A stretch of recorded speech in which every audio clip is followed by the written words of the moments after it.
Okay, one of the guys in the Shelby forum mentioned, hey, didn't really see a video out there for installing the Shelby coolant tank, and this really applies to any kind of coolant tank replacement on these cars, and even the ones with the Coyote motors, really any S550 Mustang. So in a nutshell, the overall procedures, so as you can plainly see, I've already replaced my tank, so I really don't have a good prop here, but what we want to do is empty the OEM tank. So the first thing you're going to want is some kind of tool to siphon out the existing fluid. So some kind of siphon, probably about a 1 gallon container would be recommended.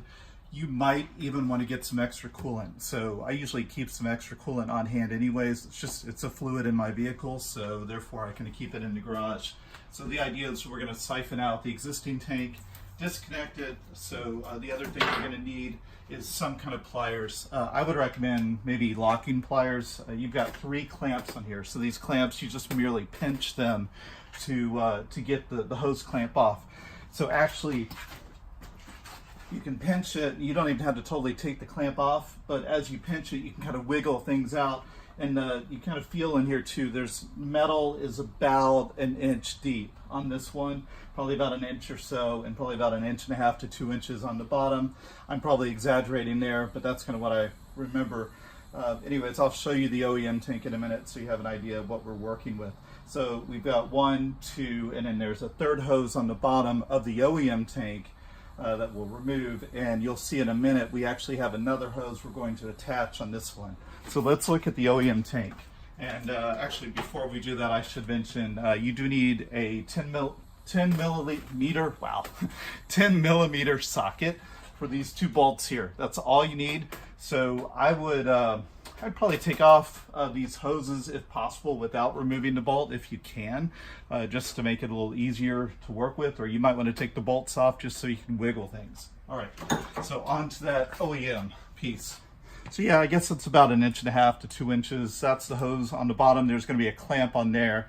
That's probably the trickiest one, just because you've kind of got to take off the, so this is the front facing, so the 2 bolts on the front.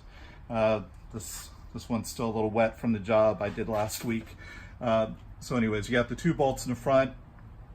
I took off, obviously, before I did anything with the clamps, take out the fluid, then undo your clamps, unbolt it. Then to get to the bottom, you'll have enough hose here, basically, to get to the bottom, take the clamp off. You really kind of want to be sure that's fairly empty. Doesn't have to be, it's just antifreeze, but at the same time, this isn't something you want on the floor of your garage. It does get a little slippery depending on the type of garage floor you have.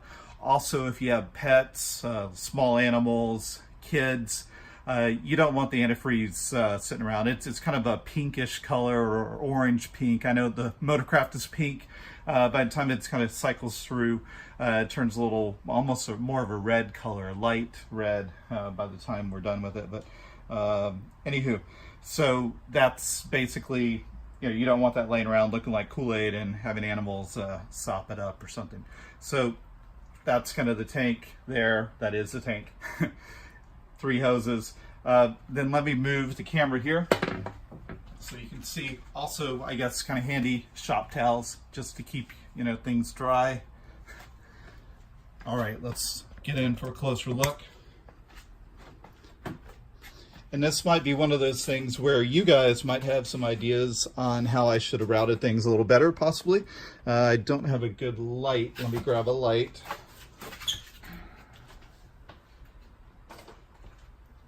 Okay, so on this, you've got an overflow hose that you add.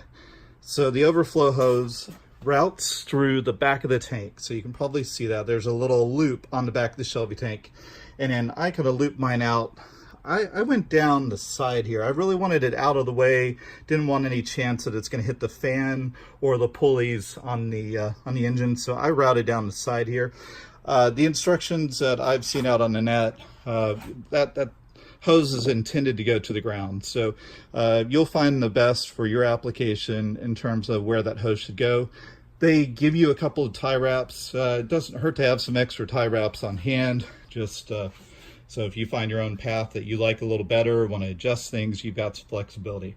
So I use black tie wraps. There was kind of on the little body parts there was actually some holes that I was able to attach to and tie wrap the cable down or the hose down. So that's just for overflow. It's good to have it on there. You don't want it spewing out on the engine, so definitely want to connect the hose. As you can see, I have the Ford Performance oil separator on here, so that fits, I would say, just fine. So it's really, to me, looks no different than the gap on the OEM tank. Some people may have other opinions, but that looks good to me. Even with a little vibration, I don't see where there would be any issue.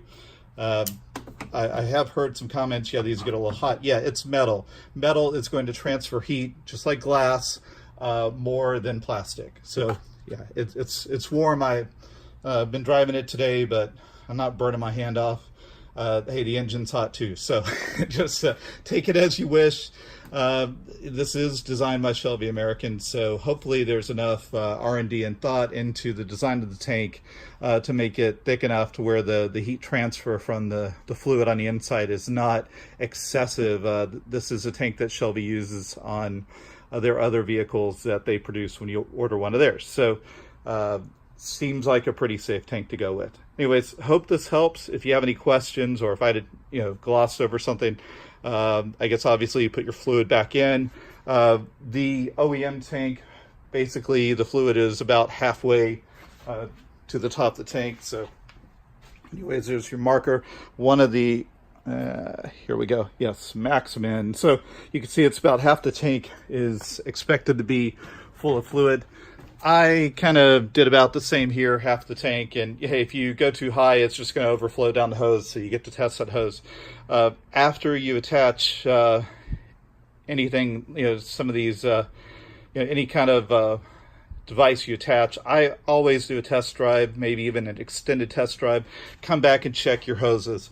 One of the things, I guess the only issue I really have here is this hose is not quite seating right, so I think I'm going to adjust my clamp and my overall mounting to get a little better seating in that ridge there. There's plenty of room there, no reason I can't get that worked out, so just minor tweaks here to get it done right.